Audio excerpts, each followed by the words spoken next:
Thank you for visiting West Coast Auto Enthusiast. Today we're featuring a 2016 Land Rover full-sized HSE diesel. This is a single owner, clean title car we bought out of Seattle. Actually, it was a Portland car. It was owned by a local restaurant owner. We bought it out of Seattle. It's got 39,000 miles on it. It's covered under the Land Rover warranty, factory warranty, I think until some point later this year. I apologize, I can't remember. I've been dealing with so many cars lately. Or until 50,000 miles. So it's super clean. It shows damage on the Carfax, and we've gotten a little more lenient on that. It shows damage to the front and the back, which on the bumper, which has probably been cosmetic. It's typically parking stuff that's just been repaired. It does not show an accident. So we were a little less worried about that. We also like the fact it was a local car. We bought it from Rover. It's got vision assist, adaptive cruise, and driver's assistance package on it. We love the white, on black trim. It's super clean. It's been well cared for. We like, again, the fact that it's local. So we've just started buying the diesels. This is our second one. We had a black one in here earlier.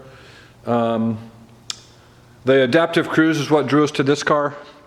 So that the driver's, which is part of the driver's assistance, and then the vision assist, which is nice because it gives you surround view cameras, so you can see. So you've got dual power lift gates, which is nice. That's a Rover thing. Most of them, the bottom half is manual. So, and then button up there. So cosmetically super clean. So just nice, but if you can believe it or not, I think this averages like 24 or 26 miles per gallon in the city, which is for, I mean, if you're a Rover person, that's those are unprecedented. Those are higher than highway numbers in the past, so super nice. Another part of driver's assistance package is it's got automatic high beams on it, so your high beams will come on and turn off automatically. You can see the paint and the body are in really good shape. It's super clean. Heads-up display also is an option that we like. So the backs, you can see the back seat. It's black leather interior. You've got a panoramic roof, so oversized sunroof extending back over the back passenger compartment. You have Meridian surround sound. You've got full 4-zone climate control and heated rear seats. So again, you can see super clean. I think this has also got, does it have soft closed doors? It does, soft closed doors. So if you close your door 30% or 50%, the last part will close by itself. It's also an indication you've got locking, see that? Locking and unlocking, so passive entry. I'm not sure what Rover calls it. It means you can lock and unlock your car with having your key in your pocket. It also allows you to do keyless go. So interior, again, super clean. And we're picky about our stuff. The damage is a bummer. It's just, we've become a lot more lenient. It's funny, we've had clean Carfax cars in here, or that we've looked at, that have been in worse shape than damage reported. And what's happening now is if people are fixing bumper damage, which is typically license plate stuff, and you pay for it to have it well done at a shop that reports it, it shows up on the Carfax as damage. So it's just what it is. So you can see the dash is clean. Again, the cutout for heads-up display, part of driver's assistance. You can tell by that light there in the upper left-hand corner of the side mirror. That's also part of driver's assistance. That means you have blind spot. You have a heated steering wheel. You have a multi-function steering wheel. So a paddle shifter. You have an upshift on the right, a downshift on the left. Voice activation, your onboard computer stuff, which is your display up here for your center console. If you're not familiar with Rovers, one of the things that will indicate that you've got adaptive cruise is you've got these two buttons. So with a non-adaptive cruise car, you've just got these two, and there's no side button. Sorry, that's focusing on my finger. Heated steering wheel is here. Power tilt and telescoping wheel, front and rear wipers, of course. Your all-terrain response system, which is unparalleled with Rovers. So you have a bunch of different settings. You have up here, same as it's always been the case, you have like sand, mud, ruts, gravel, low range, 4-wheel drive, hill descent control. You have adjustable suspension, traction control, hill descent control, electronic parking brake, and then of course your Your transmission is here. Dual auto climate control with heated and ventilated seats. This is your entertainment or your computer system. I'm not as familiar with Rover, so you have to bear with me as I stumble through this. So your climate control is here. You've got controls for the front and the rear heats, the rear seats. You've got ventilated seats there. You've got heated seats here, both for the driver and the passenger.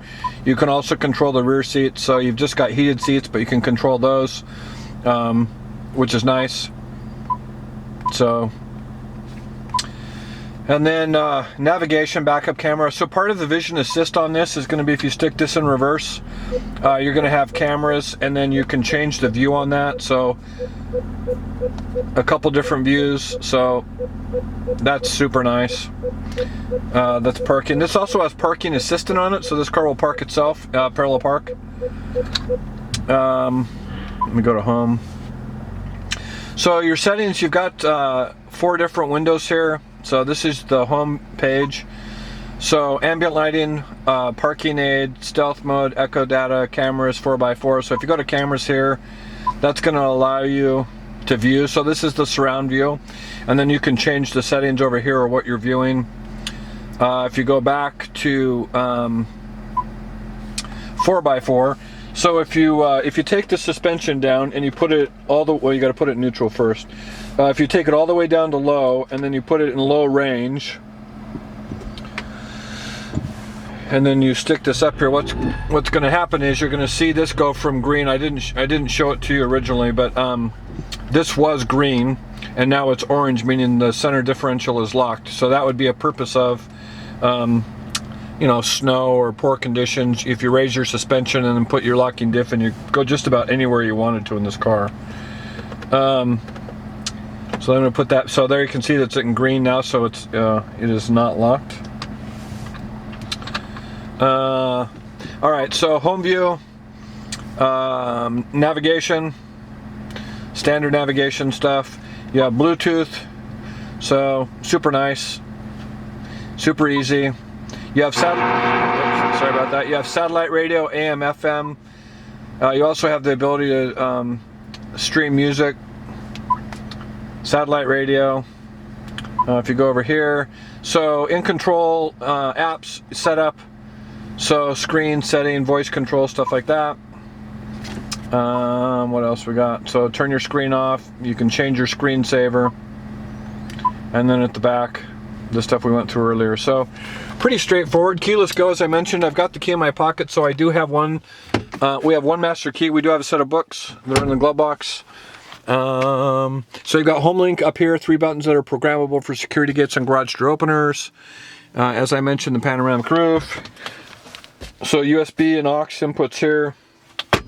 Super nice car. And we've become a big fan of the Rovers, and once you get decent fuel economy, it's a lot less to complain about. One of the complaints used to be, of course, because of their weight, was the fuel economy you'd get around town. And the diesel both adds a ton of torque for towing and, of course, makes a big difference as far as fuel economy around town. So anyways, if you have questions or would like additional information, please feel free to contact us. We can be reached at 503-227-2354. And thank you for visiting West Coast Auto Enthusiast.